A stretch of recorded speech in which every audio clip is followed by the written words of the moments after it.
Okay, we're going to do now chapter 35D about what is cancer. It's from this book, the Medical Renaissance and the Vegan Reformation Bible by me. Okay, so we left off talking about the Warburg effect, how hypoxia damages mitochondria and cells can transform into running primarily on anaerobic glycolysis, and that's called the Warburg effect, and they become like cancer, just trying to proliferate and grow out of control. We talked about how that can happen in the liver with fibrosis leading to hepatocellular carcinoma, can happen in the esophagus, in the colon, in the pancreas, in multiple areas of the body. Otto Warburg, German biochemist, he won the Nobel Prize in 1931 for figuring out the Warburg effect. Now, if you look at the conventional medical textbooks, most of them won't even mention the Warburg effect, and then they're going to talk a lot about the SMT, somatic mutation theory of cancer. But I think the somatic mutation theory of cancer has been largely proven incorrect. There's certain situations where it's useful, but it's totally overrated. And the problem also with the somatic mutation theory is it leaves you, basically, you'll notice most of the things that conventional medicine promotes, they don't help the patient. They don't empower the patient. They just tell you, look, you got a genetic mutation, there's nothing you could do, just take our chemotherapy, take our surgery. Versus the metabolic theory of cancer gives you lots of things to do. And people who do those things, it's been shown that they have a chance to do much better. Okay, so the problem with the SMT is the data does not support it. They can sequence DNA pretty easily, and they did something called the Cancer Genome Atlas Project. And these letters, TCGA, are from the names of the DNA bases, the Cancer Genome Atlas Project. And basically, the SMT, the somatic mutation theory, it failed. They couldn't find a persistent, consistent mutation pattern to explain, like what they expected. The implication was that the mutations were happening after the cancer had occurred rather than being the cause of it. The metabolic theory of cancer explains the risk factors so much better. You know, it explains why Papua New Guinea and Japan, who smoked a ton of cigarettes more than the Americans, but the Americans had much less cancer. Why? Because they're also eating a high-fat, high-sodium diet, causing ischemia of their tissues, especially the high-fat, because the Japanese were also eating high-sodium. Okay, so the diet was as important or more important than the cigarettes for lung cancer. So people don't tend to be aware of that diet's a big factor in lung cancer. Papua New Guinea, they had 6 times less lung cancer than Americans did, despite smoking like chimneys. Okay, here's the great book by Dr. Caldwell Esselstyn called Prevent and Reverse Heart Disease. And, his big study was like July 2014, Journal of Family Practice, 197, 198 patients in a row. All the ones that followed the diet, they had 0 cardiovascular events in 4 years, whereas the ones who there was one patient who didn't follow the diet, had a cardiovascular event, which he could have even not included, but he wanted it to seem more legit rather than having 100% result. So it probably works close to 100% of the time. Esselstyn's diet is basically low-fat, 100% vegan. No meat, not one bite, no oil, not one drop, no dairy, not one drop, no sweets, no caffeine. He doesn't allow any nuts, no avocados, because those are high-fat foods. Nuts are like 70 to 90% fat. Okay, it's a good book. You can watch all this stuff for free. Just Esselstyn's got lots of lectures on the internet. Okay, he deserves a Nobel Prize, but he'll never get it because they don't want the proles to know about all this stuff. Okay, it's going to improve blood flow to the tissues. It's also going to lower the risk of cancer. Why? Because when you eat low-fat diets, you lower the risk. You improve tissue oxygenation, so you lower the risk of mitochondrial injury due to hypoxia, and thus the risk of Warburg effect, transformation of a cell into functioning like an anaerobic bacteria. Here's some quotes by Caldwell Esselstyn. Coronary artery disease is virtually non-existent in the Tarahumara, Papua New Guinea, Okinawa, Central Africa, and rural China. Nitric oxide is the most powerful vasodilator in the body. Nitric oxide is the life jacket of your arteries. As a matter of fact, I went to Caldwell Esselstyn's training course, okay? And he's sitting there going on and on. Nitric oxide this, nitric oxide that, nitric oxide this, nitric oxide that. And I was like, hey, what about this? What about this? What about this? And he goes, let me talk to you later. And so I talked to him later, and he's like, Pete, The patient has to understand nitric oxide. It's a big deal and what they can do to maintain nitric oxide levels. If they get that, they will be successful. If they don't get, they won't be successful. And all this other stuff doesn't really matter. And he's right, but for an intelligent person who's has some experience with the subject, it's nice to understand it in more detail. But he was right, and he's got the best results of anybody in the world. Okay, the number one goal of a good arterial function is to maintain adequate amounts of nitric oxide. As we get older, our arteries produce less nitric oxide. But the body has another way to produce nitric oxide, from plants. If you eat green vegetables at every meal, you keep your arteries bathed in nitric oxide. Okay, so that's what's about where you started hearing them the last couple of years, start telling people the really high-risk cardiac patients. Not everybody needs to do this, but if you've had a previous myocardial infarction, you're real high risk, you might want to do this. Okay, he has them chew on greens all day long, nibbling. All right, so what's that all about? By the way, sunshine activates nitric oxide too, because you got nitric oxide precursors beneath your skin that get released when you walk out in the sun. That's why walking out in the sun feels good. Okay, here's what he's talking about with the plants. Plants right here contain nitrate, that's NO3. It goes into your mouth. On the back of your tongue, there's bacteria that convert the NO3 to NO2. And then the NO2, nitrite, goes down into the stomach, and the stomach acid helps convert the NO2 to nitric oxide that then enters your arteries, and you get systemic vasodilation. Some common ways that people screw it up. You don't want to be using mouthwash or toothpaste with F- with fluoride, because that will kill the bacteria on your tongue, and then they won't be able to make this conversion step from NO3 to NO2. So you lose the benefit. So they can increase your likelihood of high blood pressure and of atherosclerosis and ischemia. Some antibiotics can do the same thing. You got to watch out for PPI, proton pump inhibitors in the stomach, because when they decrease the stomach acid, some antacids can do this as well. You'll have trouble going this last step from NO2 to NO, and you'll not get as good of a vasodilation effect. So that's the story of nitric oxide right there. Okay, let's see. Oh, I like this picture here. It's a picture of Dr. Esselstyn and his son, Rip Esselstyn. And the metaphor here is that he's like an Old Testament God, very unflinching. You must do this. No oil, not one drop. No meat, not one bite. No dairy, not one drop. Like an Old Testament God. Obey my commandments or I will kick your ass. Okay, so what I'm trying to say with that is, in my experience, most people, they're kind of wimpy. They're kind of passive. They do everything half-assed. They say, well, typical person, my family member and relatives too, not just patients. They go, well, I'm cutting down on meat. I'm cutting down on oil. And I'm like, the way it works is the older you get, the more fragile you get. And the more you have to optimize everything or you'll start going downhill. So, it's been said, like an alcoholic, you don't tell them you can drink on the weekend. You don't drink anymore. You don't tell a smoker you can smoke on the weekends. You don't smoke anymore. And the reason you say, why am I being so absolutist? Because that's what works. People who make the big change, they often get better and have dramatic recoveries and improvements. People who half-ass everything, what I've seen is they tend to get the dwindles. They make a little progress, then they go back down, make a little progress, go back down, and they end up in the long run usually not so great. Okay, so you want to be biblical about health. Thou shalt not eat meat. Thou shalt not eat oils. Okay, because that's what works. Let's see. They're all kind of the same thing, these diets. Dr. Kempner's rice diet, Dr. McDougall's starch-based diet, Chef AJ's whole food plant-based diet, especially with starches, no sofas, no sugar, oil, flour, or artificial sweeteners. Ruth Heidrich, PhD's diet, she's moved towards eating more raw foods because it was convenient. This lady here, this Dr.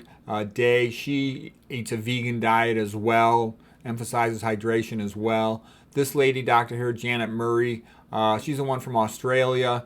She's the one who ran a marathon every day for 365 days in a row to run all around the periphery of Australia. She had metastatic breast cancer, and she's alive over 20 years later. She had metastatic breast cancer, and she was alive like over 25 years later.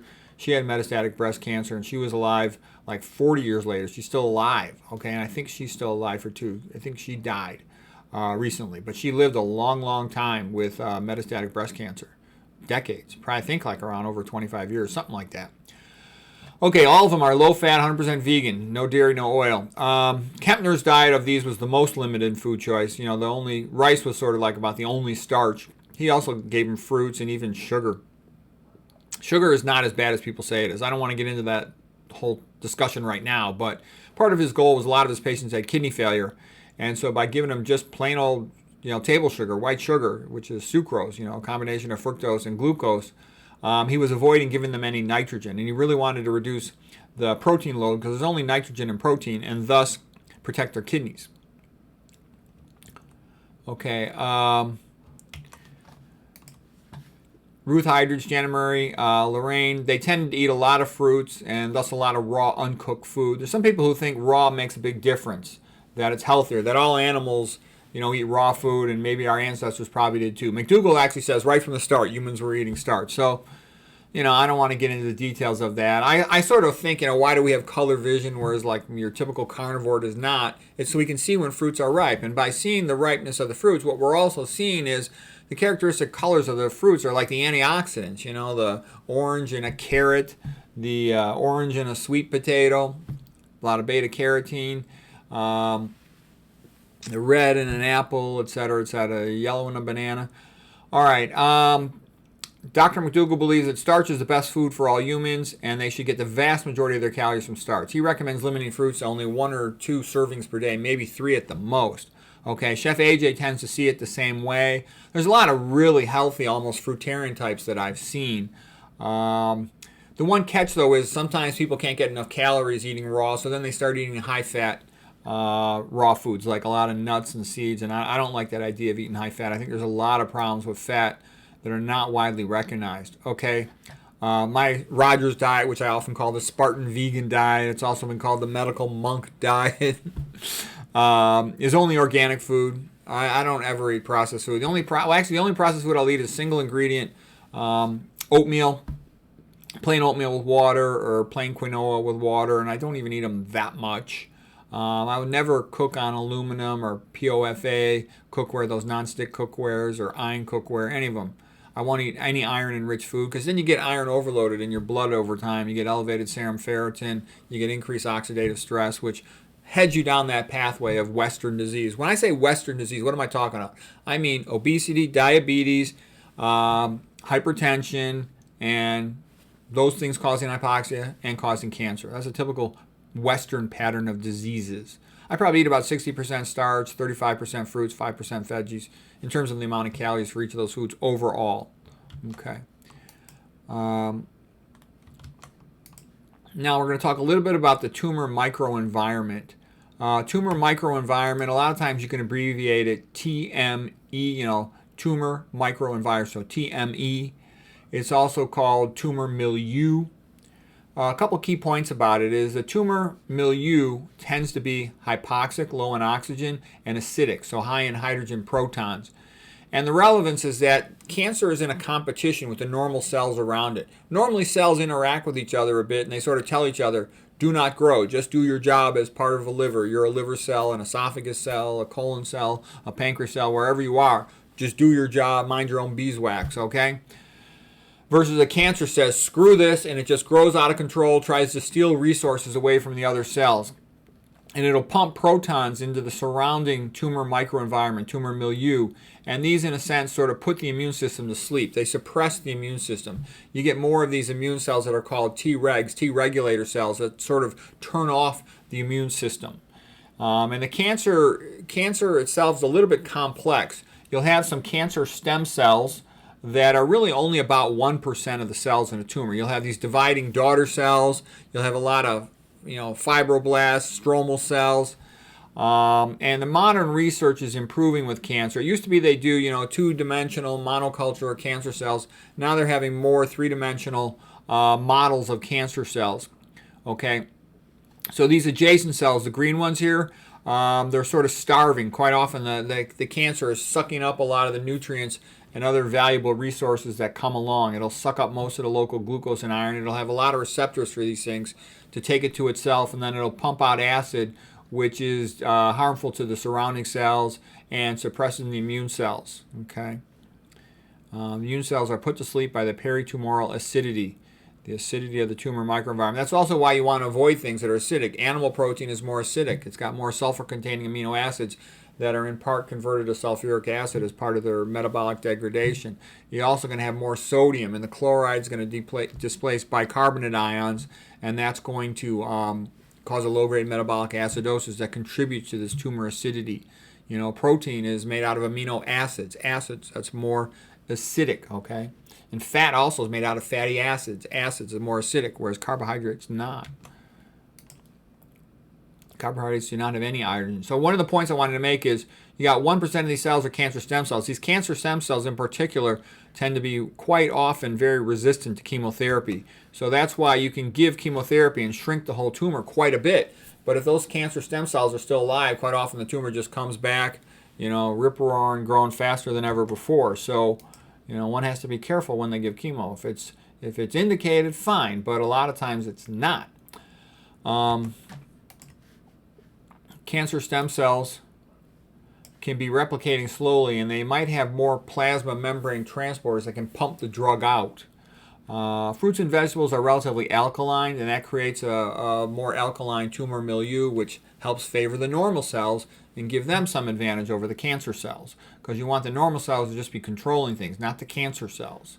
We talked about meat and sodium chloride, sodium, salt, being acidic, favoring the cancer. Let's see. Bicarbonate's the pH buffer in the blood, so again, that's displaced by the chloride in the when you eat a lot of salt. Okay. Okay, the next image here is talking a little bit about the effect of sodium. Well, no, the effect of psychological stress. Psychological stress causes some platelet activation, which is bad because activated platelets can surround a cancer cell that has entered into the blood and is, you know, trying to metastasize. And they can hide the cancer cell from the NK cell, which is another name for cytotoxic T cell. So these are cells that will remove cancer cells, but they're prevented when they can't recognize the cancer cell because, you know, the way the immune system works is it like reads other cells by braille. It feels the antigens, the molecules on their surface, and it's either self, okay, leave this one alone, or non-self, then they have to try to remove it. And cancer cells will have non-self type proteins on their external surface, and the cytotoxic T cells can read that and then remove the cancer cell. But if it's hidden because there's platelets stuck all around the outside of it, the metastasizing cancer cell can have a better chance of spreading. So excessive psychological stress, which also goes, caffeine elevates the same hormones, sleep deprivation, they all increase the risk that a cancer cell can metastasize. Dietary sodium can also activate platelets and help to hide metastasizing cancer cells. So these are all, understanding these things tells you exactly what to do. Avoid acidic foods. So avoid excessive fat, avoid excessive meat, avoid all meat, and avoid excess sodium, okay? Avoid excess psychological stress, have religion, have a sense of purpose, all the things that improve immune system function, okay? And high-fat diets damage immune function. High-fat diets will inhibit the cytotoxic T cells, also called NK cells.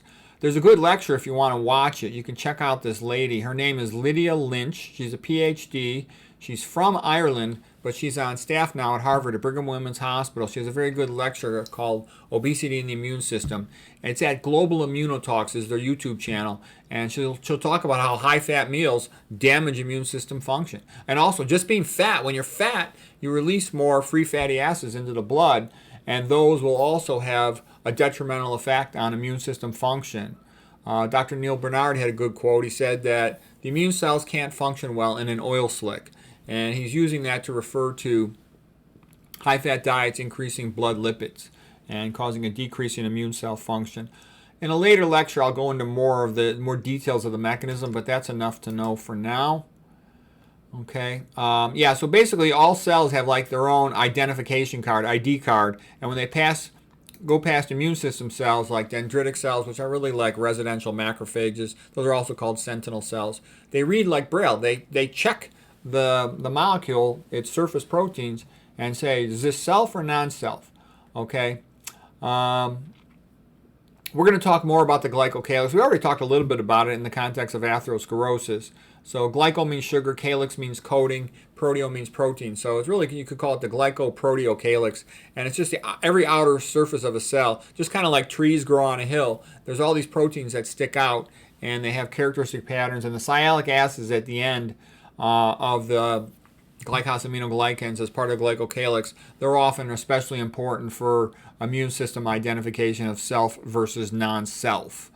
Okay, and then I talked about how corticosteroid medications, sleep deprivation causing increase in cortisol, stress causing increase in cortisol, caffeine causing increase in cortisol, all weaken the immune system and make it less able to remove cancer cells. Okay, catecholamines are adrenaline and noradrenaline, same thing as epinephrine and norepinephrine. Catecholamines also are of concern because they can potentially function as siderophore. Sidero means iron, phore means to transfer. And the relevance is, just like bacteria can't grow without iron, cancer cells can't grow either without iron. So you want to sequester iron and keep it away from them.